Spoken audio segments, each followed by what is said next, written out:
Good evening, students. Welcome to ABN and PRR College of Sciences online classes.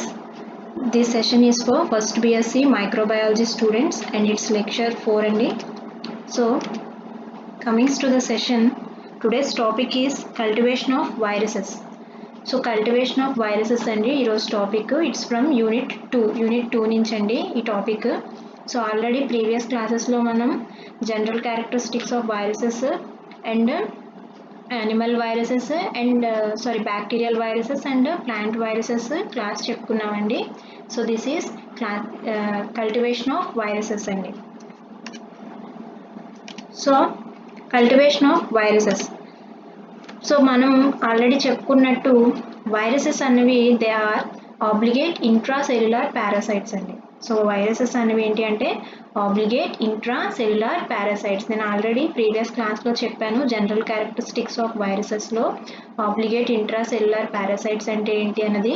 So వైరసెస్లో మనకి 2 types ఉంటాయని చెప్పానండి, intracellular, extracellular. So ఇంట్రాసెల్యులార్లో మనకి ఏంటి అంటే ఈ వైరసెస్ అనేవి replication and their metabolic activities అనేవి జరుగుతాయండి. దాన్నే మనం అంటే సెల్ లోపలికి ఎంటర్ అయిన తర్వాత, హోస్ట్ సెల్ లోపలికి ఎంటర్ అయిన తర్వాత అవి రెప్లికేషన్ అవన్నీ చేసుకుంటాయండి. సో దాన్నే మనం ఇంట్రాసెల్యులార్ స్టేట్ అని అంటామని చెప్పాను. సో వైరసెస్ అనేవి మనకి ఏంటి ఇంట్రాసెల్యులార్ ఆబ్లిగేట్ ఇంట్రాసెల్యులార్ పారాసైట్స్ అండి. సో అవి ఆబ్లిగేట్ ఇంట్రాసెల్యులార్ పారాసైట్స్ కాబట్టి so they depend on host for they survival. ఓకేనండి, వాటికి డెఫినెట్గా హోస్ట్ అన్నది కావాలి. అవి సర్వైవ్ అవ్వడానికి డెఫినెట్గా they need a host. So they depend on host for they survival అండి. హోస్ట్ వాటికి చాలా అవసరం అన్నమాట. సో మనం వైరస్ని కల్టివేట్ చేయాలి అంటే మామూలుగా నాన్ లివింగ్ థింగ్ మీద మనం వైరస్ని కల్టివేట్ చేయలేమండి. అంటే బ్యాక్టీరియాని కల్టివేట్ చేసినంత ఈజీగా మనం వైరసెస్ని కల్టివేషన్ అనేది చేయలేం, వాటిని గ్రో చేయలేం. ఓకేనండి, they cannot grow on non living culture media. So వాటిని మనం నాన్ లివింగ్ కల్చర్ మీడియాని నాన్ లివింగ్ కల్చర్ మీడియాని మీద మనం వాటిని గ్రో చేయలేమండి. బ్యాక్టీరియాని అయితే జస్ట్ అగార్ ప్లేట్స్ మీద మనం ఈజీగా గ్రో చేయొచ్చు. ఓకేనండి, అగార్ మీద ఈజీగా గ్రో చేస్తాం. కానీ వైరస్ని మనం అలాగా నాన్ లివింగ్ థింగ్ మీద నాన్ లివింగ్ కల్చర్ మీడియాస్ మీద మనం ఈజీగా గ్రో చేయలేమండి. So for the cultivation they must required living cells. ఓకేనండి, so they must required living cells to support their replication. అవి రెప్లికేట్ అవ్వాలి అంటే వాటికి డెఫినెట్గా దే నీడ్ లివింగ్ సెల్స్ అండి. ఓకేనండి, నాన్ లివింగ్ కల్చర్ మీడియా మీద they cannot grow on non living culture media, but they must require living cells to support their replication. వాటి replication జరగాలి అంటే they definitely need living cells అండి. ఓకేనా.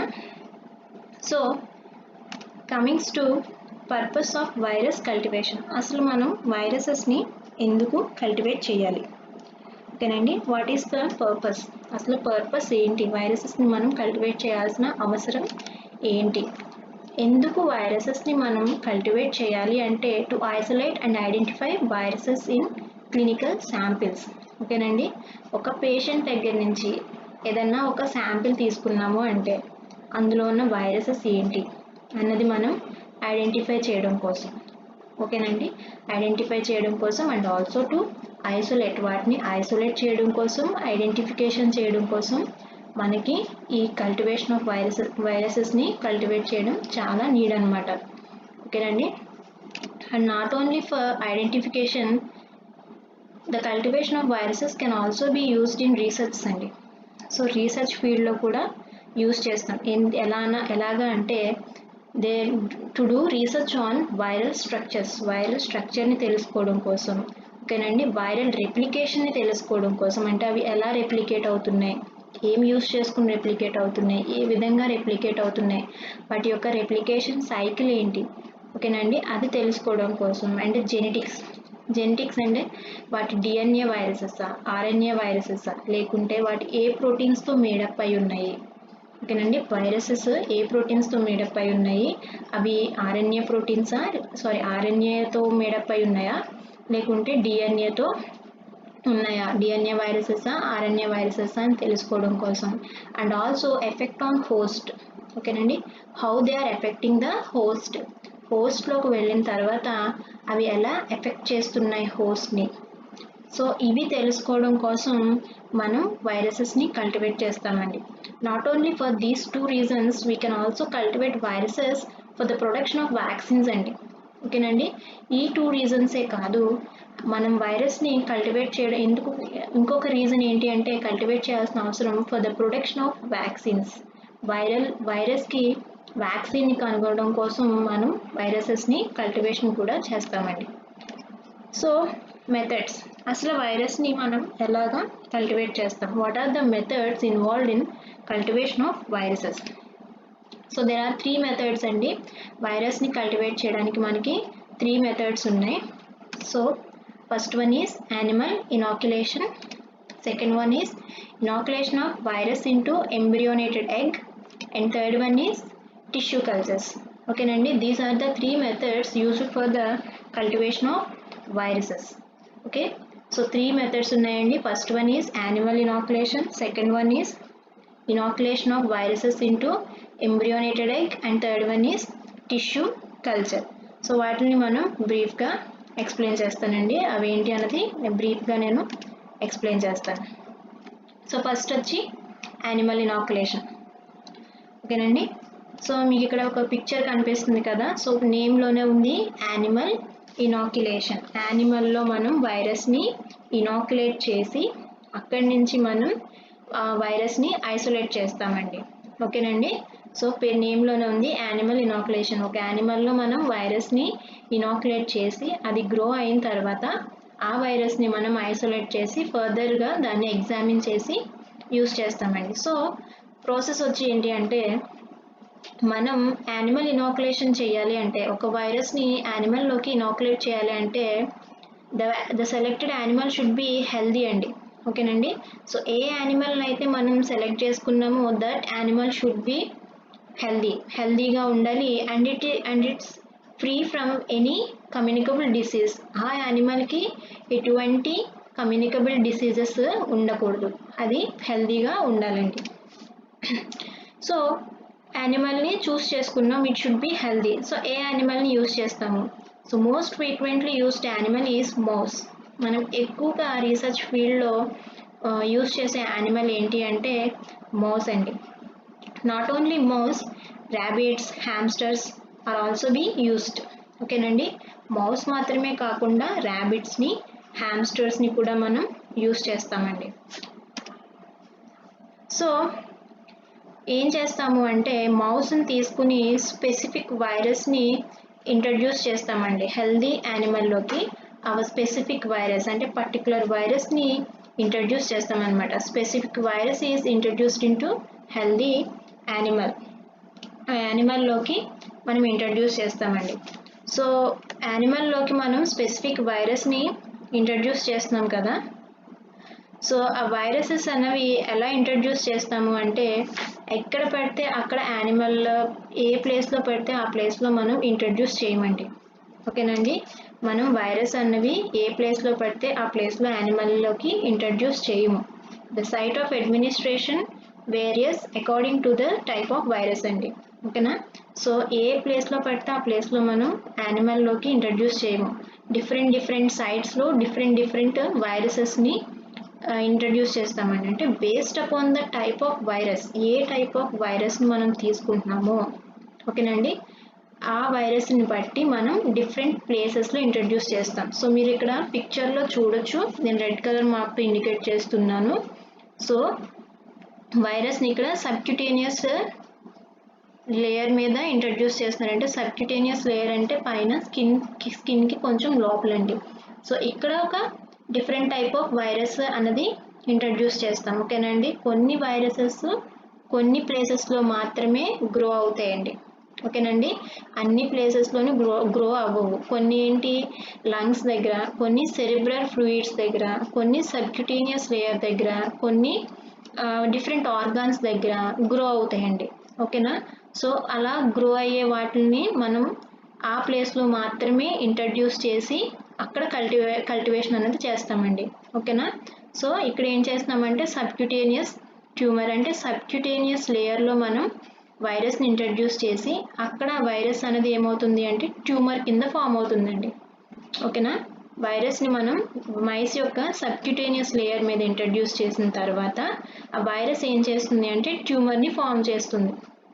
So form చేసిన virus ట్యూమర్ని మనం isolate తీసి దాని నుంచి మనం వైరస్ని ఐసోలేట్ చేస్తామండి. ఓకేనండి, మీకు అర్థమైందా? So viruses is allowed to grow in a animal and observe for science of disease. ఓకేనండి, వైరస్ని ఇంట్రడ్యూస్ చేసిన తర్వాత ఆ వైరస్ లోపలికి వెళ్ళిన తర్వాత ఆ వైరస్ యొక్క సైన్స్, డిసీజ్ యొక్క సైన్స్ని అబ్జర్వ్ చేస్తాం. అబ్జర్వ్ చేసిన తర్వాత ఇన్ఫెక్టెడ్ టిష్యూ ఉంటుంది కదండి, దాన్ని తీసుకుని మనం ఎగ్జామిన్ చేస్తాం. ఎదర్ ఇట్ ఈస్ లంగ్స్ కానీ స్కిన్ కానీ, అంటే ఏదైతే వైరస్ ఎఫెక్ట్ చేసిందో ఆ పార్ట్ని తీసుకుని మనం ఎగ్జామిన్ చేస్తాం అన్నమాట. సో ఎగ్జామిన్ చేసిన తర్వాత sometimes there may be a death of the mice. Sometimes ఏమవుతుందంటే మైస్ అనేది చచ్చిపోవచ్చండి. ఓకేనా? సమ్ టైమ్స్ డిసీజ్ మాత్రమే కాజ్ అవుతుంది, బట్ సమ్ టైమ్స్ మైస్ అనేది చనిపోవచ్చు. ఓకేనండి, సో ఆ ఎగ్జామిన్ చేసి మనం వైరసెస్ని అలాగా ఐసోలేట్ చేస్తాం. ఓకేనండి, యానిమల్ ఇనాకులేషన్లో ఏం చేస్తామంటే హెల్దీ యానిమల్ని తీసుకుని దానికి మనం స్పెసిఫిక్ వైరస్ అనేది ఇంట్రడ్యూస్ చేస్తాము. ఇంట్రడ్యూస్ చేసిన తర్వాత వైరస్ అనేది యానిమల్లో గ్రో అవుతుంది. గ్రో అయిన తర్వాత దాని యొక్క సైన్స్ అండ్ సిమ్టమ్స్ని అబ్జర్వ్ చేస్తాము. డిసీజ్ని అబ్జర్వ్ చేసిన తర్వాత ఇన్ఫెక్టెడ్ టిష్యూని ఏం చేస్తాము అంటే తీసుకుని ఎగ్జామిన్ చేసి దాని నుంచి మనం వైరసెస్ని కల్టివేషన్ అనేది చేస్తామండి. సో ఎగ్జాంపుల్ వచ్చి infant mice are used for the isolation of rabies virus. So infant మైసెస్లో మనం ర్యాబిస్ వైరస్ని ఐసోలేట్ చేయడానికి యూజ్ చేస్తామండి. ఓకేనా? ఇన్ఫాంట్ మైసెస్ అంటే చిన్న మైసెస్ ఉంటాయి కదండి, పుట్టినవి చిన్న పిల్లలు, వాటిని ఇన్ఫాంట్స్ అంటాం, చిన్నవి. ఆ మైస్లో మనం ఏం చేస్తాము అంటే ర్యాబిస్ వైరస్ని ఐసోలేట్ చేయడానికి ఆ మైసెస్ని యూజ్ చేస్తామండి. So this is about animal inoculation. Next వచ్చి ఎంబ్రియోనేటెడ్ ఎగ్. సో ఎంబ్రియోనేటెడ్ ఎగ్ని ఫస్ట్ డిస్కవర్ చేసింది అండ్ ఫస్ట్ యూజ్ చేసింది ఎవరంటే గుడ్ ప్యాస్చర్ ఇన్ 1931 అండి. గుడ్ ప్యాస్చర్ అనే సైంటిస్ట్ 1931లో దీన్ని ఫస్ట్ యూజ్ చేశారనమాట. సో ఎంబ్రియోనేటెడ్ ఎగ్ మనం ఎక్స్పెరిమెంట్ చేయడానికి యూజ్ చేసే ఎగ్స్ ఏంటి, ఎగ్స్ యొక్క ఏజ్ ఎంత అంటే 8 to 11 days ఓల్డ్ అండి. 8 to 11 days ఉన్న ఎగ్ని మనం చిక్ ఎగ్స్ని అంటే కోడిగుడ్లు ఉంటాయి కదండి, వాటిని మనం యూజ్ చేస్తాం అనమాట. సో మనం వైరసెస్ డిఫరెంట్ సైట్స్లో మనం ఎగ్లో డిఫరెంట్ సైట్స్ ఉంటాయండి. Like egg yolk, albumin, so ఇలా ఉంటాయి కదా, ఎగ్ వైట్. సో ఇలాగా డిఫరెంట్ సైట్స్లో మనం ఐసోలేషన్ చేస్తాం. అవి ఏంటి అంటే యోక్ సాక్, amniotic cavity, chorioallantoic membrane. So ఆ 4 సైట్స్లో మనం ఎంబ్రియోనేటెడ్ ఎగ్ని ఆ 4 సైట్స్ని యూజ్ చేసి ఎగ్లో మనం ఆ వైరసెస్ని కల్టివేట్ చేస్తాం. సో మీరు ఇక్కడ డయాగ్రామ్ చూడొచ్చు, ఎగ్ అండి.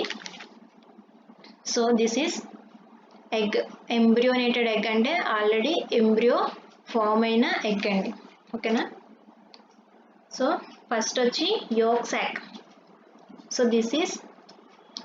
ఇది చుట్టూ ఉంది షెల్.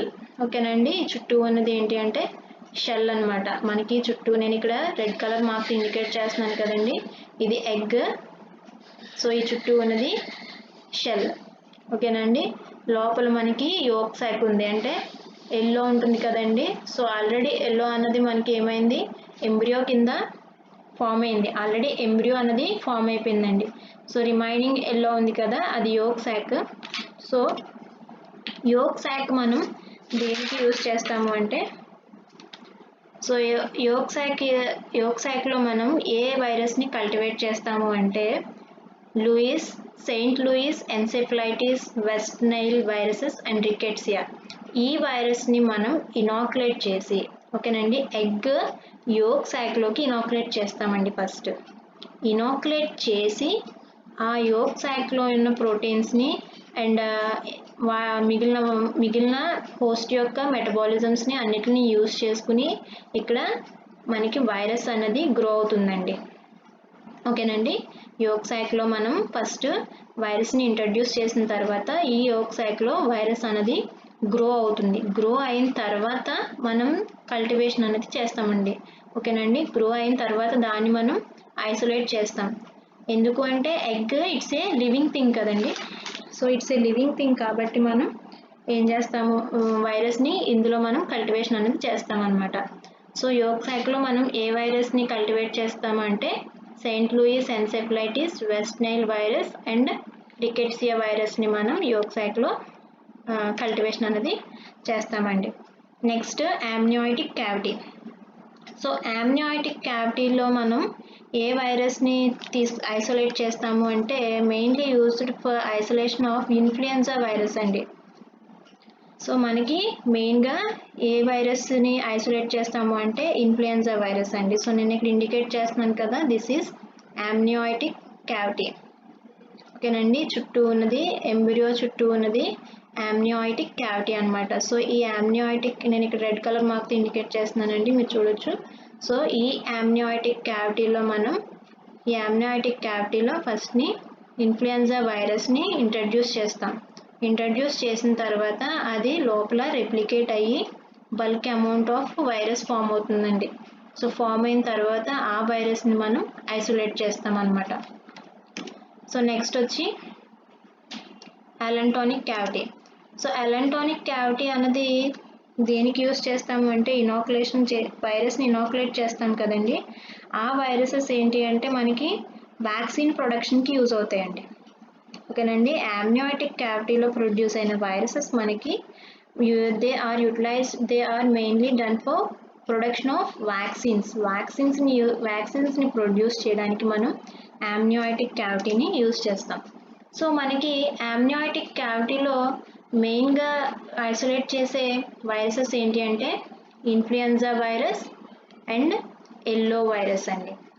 సో ఈ వైరస్ని మనం లార్జ్ క్వాంటిటీలో కావాలి అనుకుంటే మనం ఈ వైరసెస్ని అలెంటానిక్ క్యావిటీలో ఇనాక్యులేట్ చేసి అక్కడి నుంచి మనం ఐసోలేట్ చేస్తాం. నెక్స్ట్ వచ్చి కార్యో అలెంటానిక్ మెంబ్రెయిన్, దీన్నే మనం క్యామ్ అని అంటామండి. దిస్ ఈస్ నేను ఇక్కడ రెడ్ కలర్ మార్క్తో ఇండికేట్ చేస్తున్నానండి, దిస్ ఈస్ కార్యో అలెంటానిక్ మెంబ్రెయిన్ అండి, దీన్నే క్యామ్ అని అంటామన్నమాట. సో ఈ కార్యో అలెంటానిక్ మెంబ్రెయిన్లో మెయిన్గా ఏం గ్రో చేస్తాము అంటే పాక్స్ వైరస్ అండి. ఓకేనండి, పాక్స్ వైరస్ని మనం గ్రో చేస్తామన్నమాట.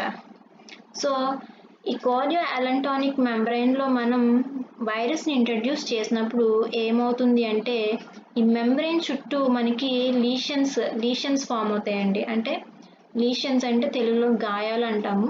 అంటే చిన్న చిన్న గాయాల్లాగా, అంటే గ్రే వైట్ కలర్లో ఉన్న చిన్న చిన్న గాయాల్లాగా ఫామ్ అవుతాయండి. వాటిని మనం ఏమంటామంటే పోక్స్ అంటాం అనమాట. ఓకేనా, ఆ లీషన్స్ని మనం పోక్స్ అని అంటాం అనమాట. అవి ఎలా ఉంటాయంటే గ్రే వైట్ కలర్లో ఉంటాయండి. మనం వైరస్ని ఇంట్రడ్యూస్ చేసిన తర్వాత పోక్స్ అనేవి ఫామ్ అవుతాయి. సో ఈ క్యామ్లో మనం పాక్స్ వైరస్నే కాకుండా హెర్పెస్ సింప్లెక్స్ వైరస్ని కూడా గ్రో చేయొచ్చండి.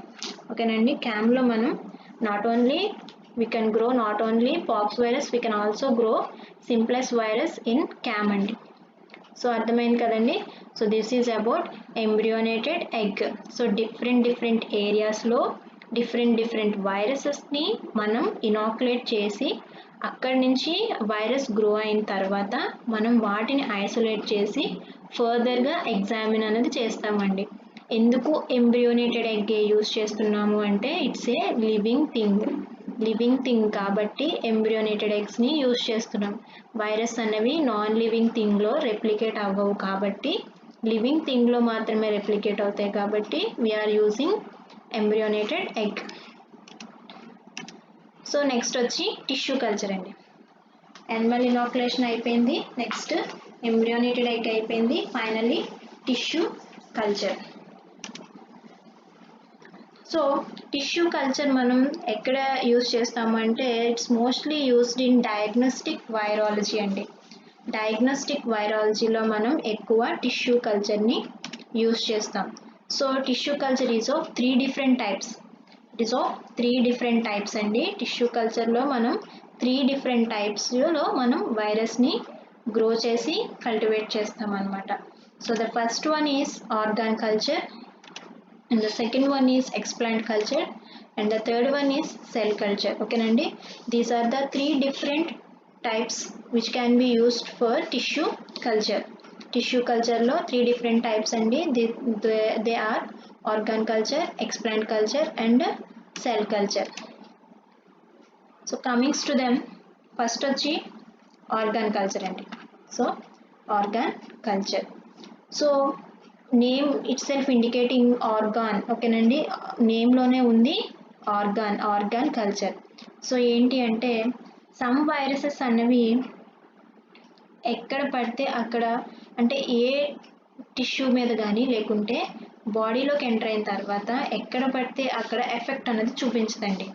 ఓకేనండి, వైరసెస్ బాడీలోకి ఎంటర్ అయిన తర్వాత ఎక్కడ పడితే అక్కడ, అంటే హోస్ట్లోకి ఎంటర్ అయిన తర్వాత ఎక్కడ పడితే అక్కడ అవి ఎఫెక్ట్ అనేది చూపించదు. They effect some certain tissues.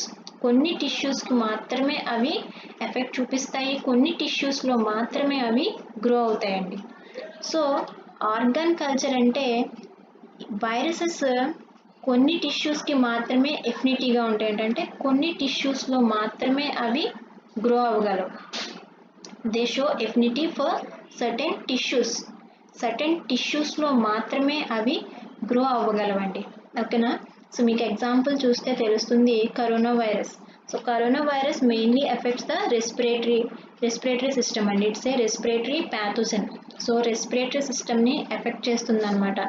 So respiratory సిస్టంలో మాత్రమే ఇట్ క్యాన్ గ్రో అనమాట. సో దీన్ని ఎలా ఐసోలేట్ చేస్తారు అంటే this coronavirus was isolated in tracheal ring organ culture. So tracheal ring organ culture అనే మెథడ్ని యూజ్ చేసి మనం ఈ కరోనా వైరస్ని ఐసోలేషన్ అనేది చేస్తామండి. It's the one of the organ culture technique అండి. సో అర్థమైంది కదండి. సో ఆర్గాన్ కల్చర్ అంటే some viruses can be isolated only from certain tissues because they show affinity for certain tissues to grow. Certain టిష్యూస్లో మాత్రమే అవి grow అవుతాయి. So ఆ టిష్యూస్ని use చేసుకుని మాత్రమే మనం ఈ వైరసెస్ అనేవి ఐసోలేట్ చేయగలం. So comings to explant culture అండి. నేను ఇక్కడ రెడ్ కలర్ మార్క్తో ఇండికేట్ చేస్తున్నా, మీకు చూడొచ్చు. So explant culture. So explant కల్చర్లో ఏంటి అంటే ఫ్రాగ్మెంట్స్ ఆఫ్ టిష్యూస్ని తీసుకుంటామండి. ఓకేనా, టిష్యూస్ యొక్క స్మాల్ ఫ్రాగ్మెంట్స్ని తీసుకుంటాం.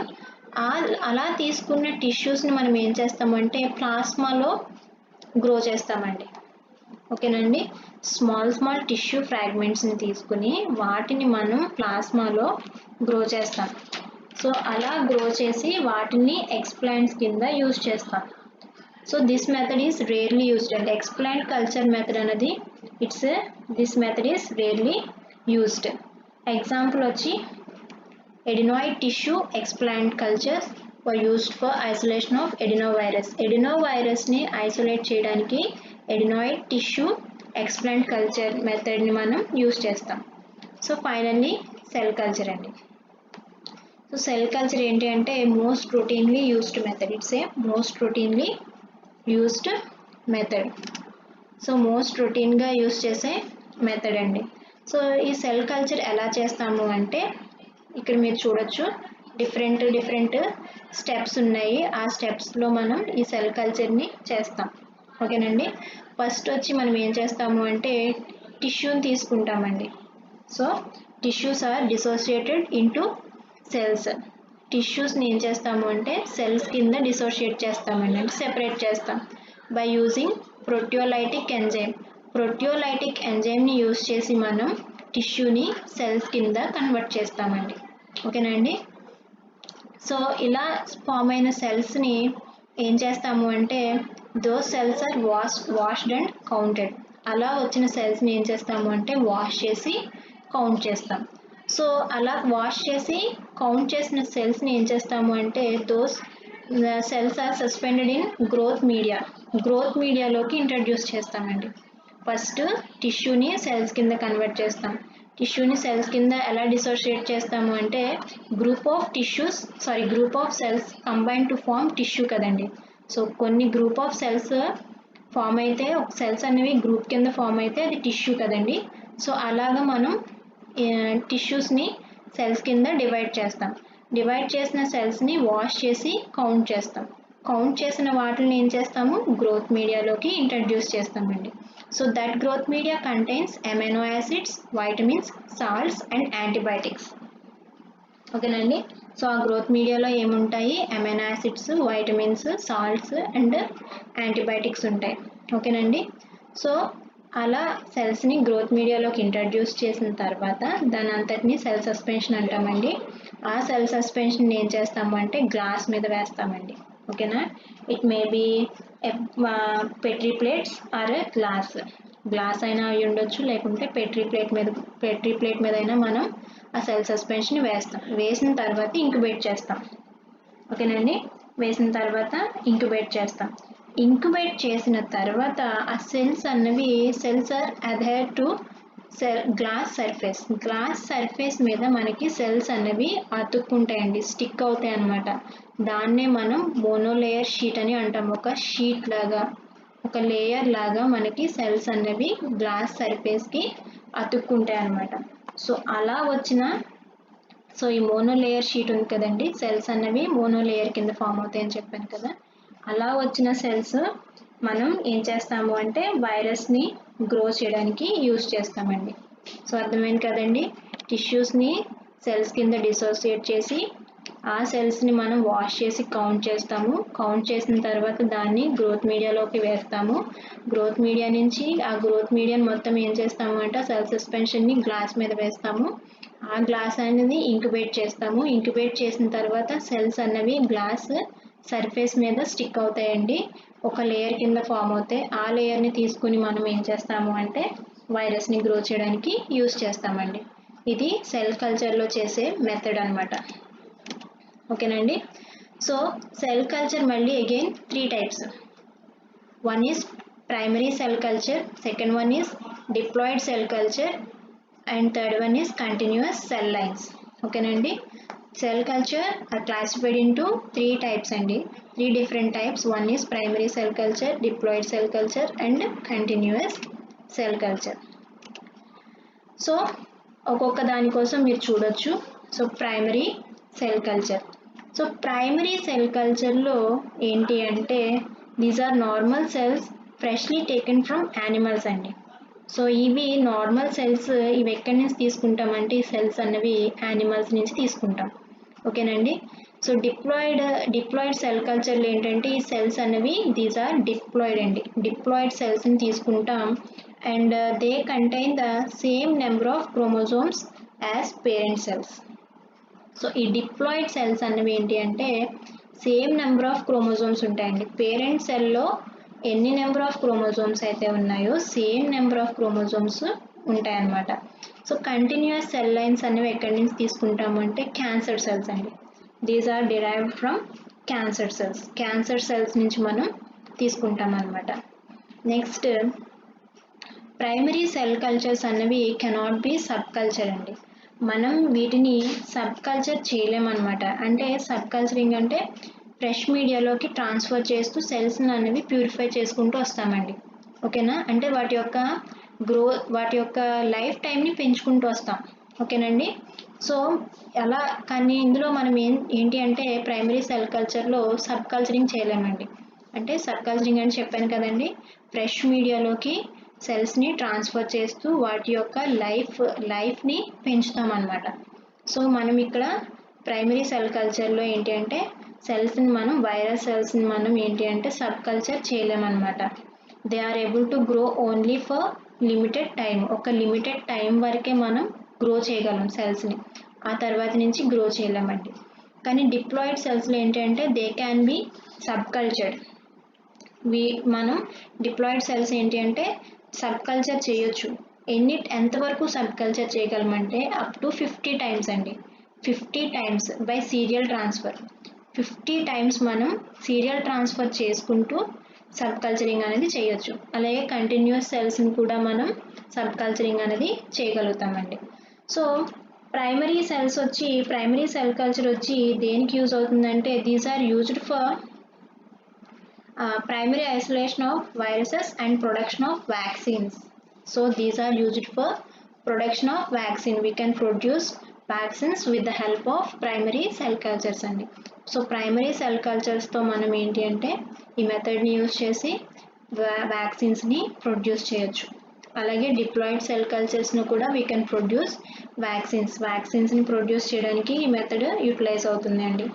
అండ్ కానీ కంటిన్యూస్ సెల్ లైన్స్ అన్నవి వ్యాక్సిన్స్ని ప్రొడ్యూస్ చేయలేము.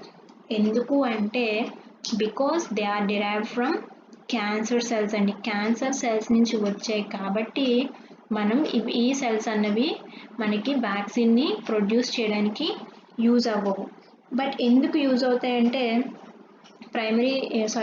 కంటిన్యూస్ సెల్ లైన్స్ అన్నవి బల్క్ అమౌంట్ ఆఫ్ వైరస్ని ఐసోలేట్ చేయడానికి, గ్రో చేయడానికి యూజ్ అవుతాయండి. ఓకేనండి, హ్యూజ్ అమౌంట్ ఆఫ్ వైరస్ని మనం గ్రో చేయడానికి ఈ కంటిన్యూస్ సెల్ లైన్స్ అనేవి యూజ్ అవుతాయి.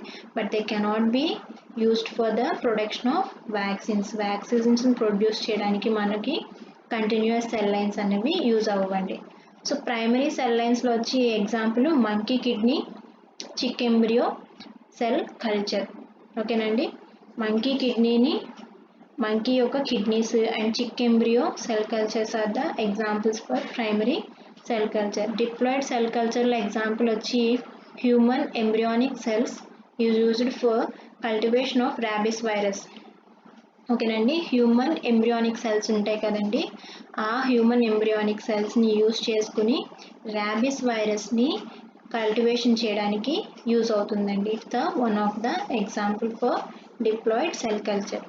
సో కంటిన్యూస్ సెల్ లైన్స్ వచ్చి లేలా అంటే human carcinoma of cervix cell lines అండి.